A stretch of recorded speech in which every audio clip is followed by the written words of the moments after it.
40 Smith & Wesson versus 357 Magnum in our short barrels. I'm going to do our Taurus G2C and 40 Smith & Wesson, and I'm going to do our 357 Magnum through our Taurus 605, because basically we have about the same size barrel travel going on in there. The guns weigh about the same. They're about the same overall size, so I consider that to be a fair comparison here. So I have a 40 Smith & Wesson. These are Barnes TAC-XPD rounds I'm testing today, and the 40 Smith & Wesson's a 140 grain rated at 1120 feet per second. Our 357 Magnum is a 125 grain rated at 1200 feet per second through a 2-inch barrel, which that happens to be. So we're going to see if we get in our short barrels here.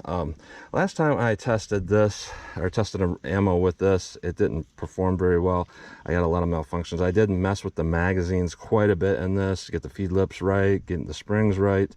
I moved the magazine release to the opposite side, thinking maybe I was inadvertently hitting that. So maybe that's going to run a little bit better, hopefully. Anyways, so we're going to see if we get in our short barrels with our TAC-XPD. So I'm going to go through the chronograph, see what kind of velocity and accuracy we get at the same time. Then I'm going to hit my 10% clear ballistic block test here.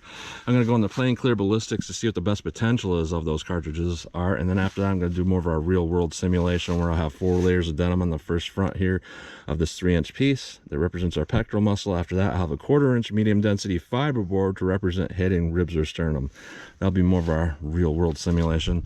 And then I'll probably shoot at my steel to see what kind of practical accuracy I can get with these. Unless that pistol is actually functioning really well, then I might shoot at some paper at a little bit closer distance as well for practical accuracy. So let's get started with this test. All right, first up we have our 40 Smith & Wesson. I am about 5 yards from that target. This is rated at 1120 feet per second. Let's see what I actually get here in this Taurus G2C. No read. 1053. 1055. 1059. The last one must have been 1059. I just misread it.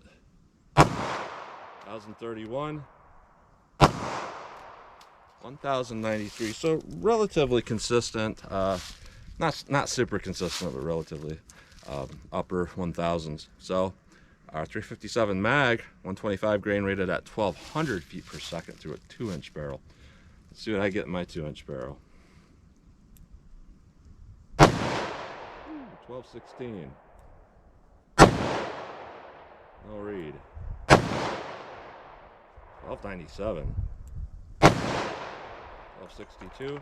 1265. I'll take those. Case ejection's good. These are nickel plated. Not super consistent, but a lot of recoil.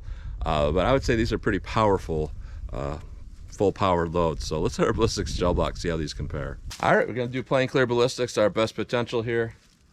So 40 Smith & Wesson, see what this does. A lot less recoil in that 357 mag. 357 mag, let's see how this compares. So take a look.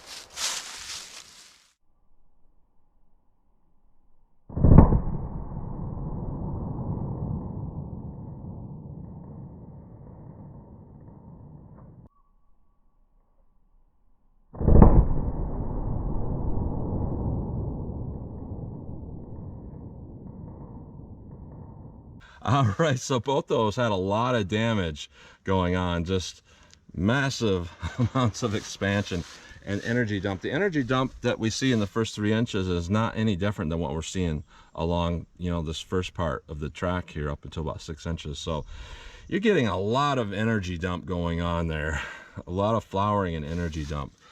And this kind of makes sense that the 40 would penetrate less, just because it is going to be a little bigger diameter, at least it should be. But what we got going on in the 40 here is a lot of damage. We got about 10 1/4 inches of penetration. I know sometimes camera parallax, especially when the back of this block and when we're further this way or this way, makes it look like my finger's not lined up with where that is, but I'm looking straight at it at 10 1/4 inches, which some would consider under penetration. I don't really necessarily consider it that, because clear ballistics is roughly a half representation from the information I've looked at. So, that's still going to be 5 inches in a body. That's, as long as it's not a side shot and that's a front on shot, that's plenty of penetration. Our 357 Magnum has more ideal of a penetration of about 13 3/4 inches penetration. So both of these are looking good, but you know, one thing to keep in mind is that 357 had about twice the felt recoil in these short barrels. So let's put on our Denim, put on our MDF, see how they compare that way. All right, more of our real world simulation. 4 layers of Denim, 3 inches of clear ballistics, a 1/4 inch medium density fiber board. 40 Smith & Wesson. Let's see what this does. All right, let me set that back up and hit it with the 357 Magnum. All right, 357 Mag, more of our real world simulation. Let's see what this does. Ooh, let's go take a look. That whole thing really moved.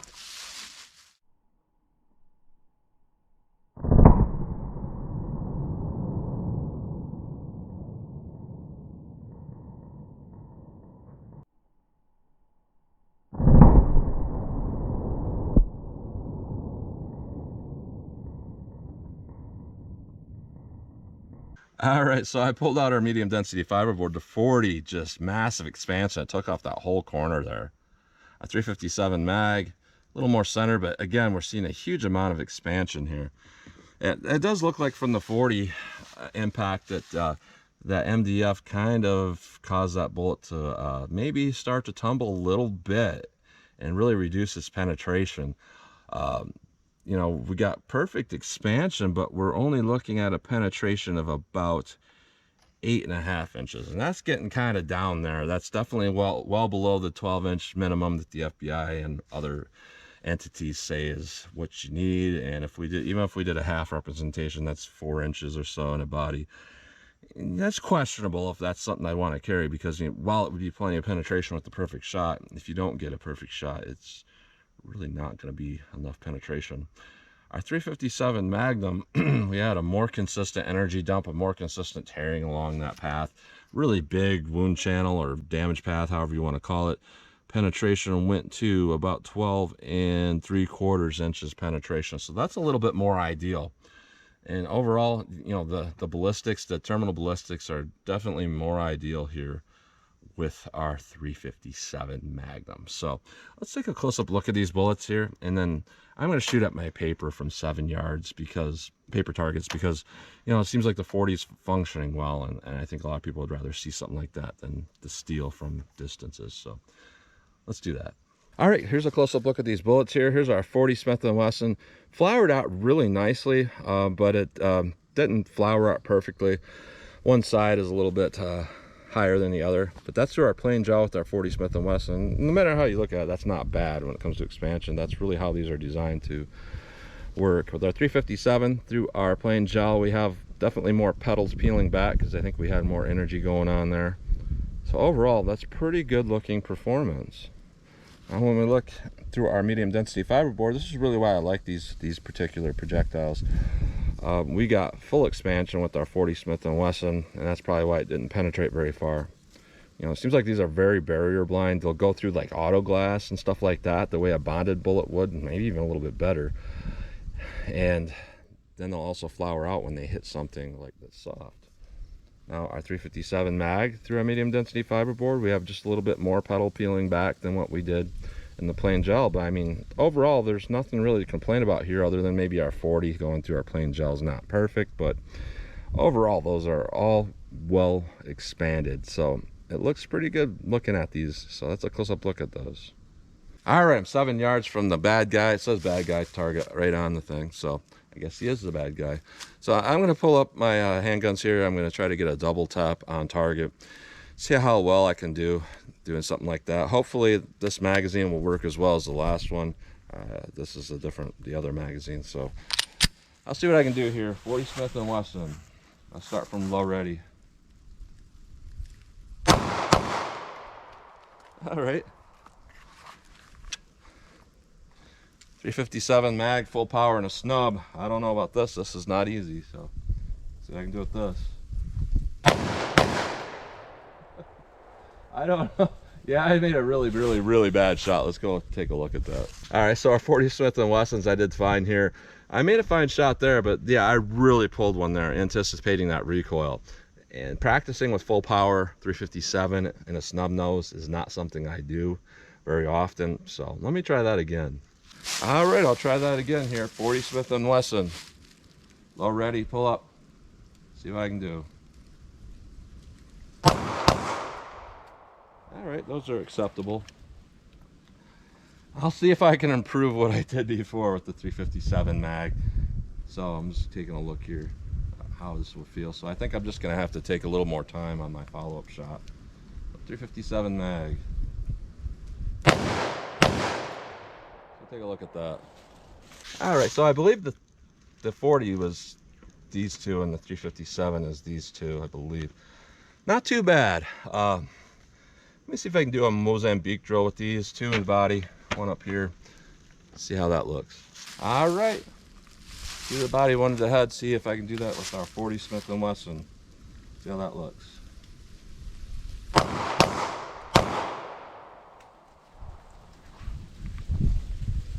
All right.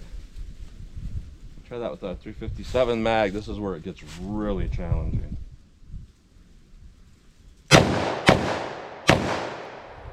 Take a look. And I think that's 2 holes. I'll have to look back at the footage. I think that I hit basically the same spot. And I do see 4 holes here. Looks like I'm staying consistent where some of them are hitting.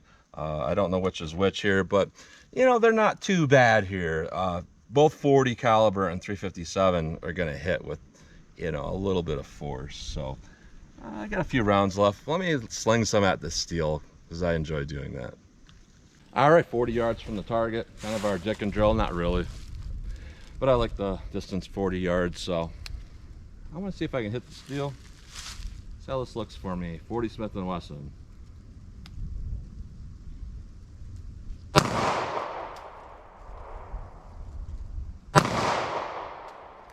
Huh. I think they're shooting to the right for me. Wow.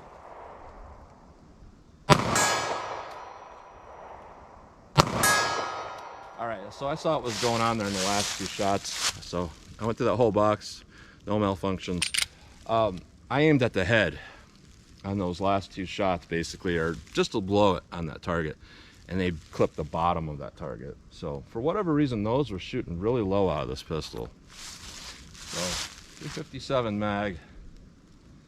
Let me go 1 in single action, see how that feels for me.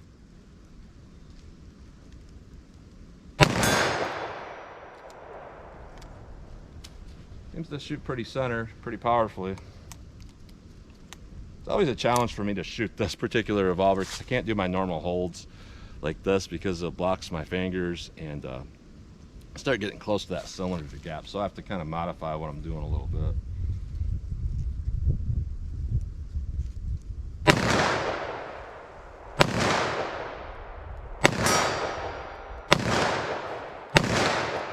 So I totally threw those completely missed. I was just kind of seeing if I had fired them kind of quick if I could hit, and obviously not. I need some more practice with these revolver, with this short barrel revolver. But what we saw here though was interesting performance. I would say overall, you know, the more consistent performer was the 357 Magnum.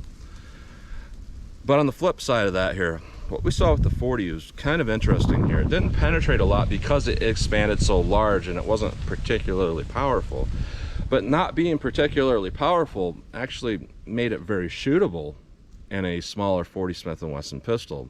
You know, basically felt like shooting a 9mm, but you got a lot more expansion and you're limiting that penetration quite a bit. So I would say overall it's not the worst choice, even though we didn't get great penetration. I think people really need to understand those penetration numbers, that they don't necessarily have to get 12 inches minimum. 12 inches minimum was developed from like that 1986 shootout, and then they started ballistic testing, and then ballistics gel was invented and all of that, and they showed that, you know, going through an arm from the side, making it to, you know, pretty much center, that equated to at least 12 inches in gel.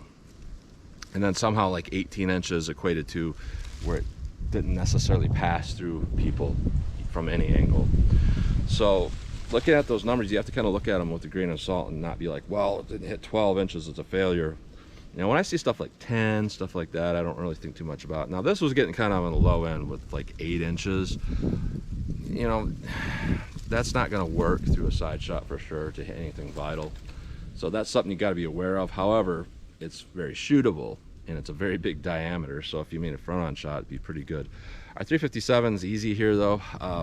Better ballistic performance. If you're a better shot than me, at least today, that'll serve you a lot better.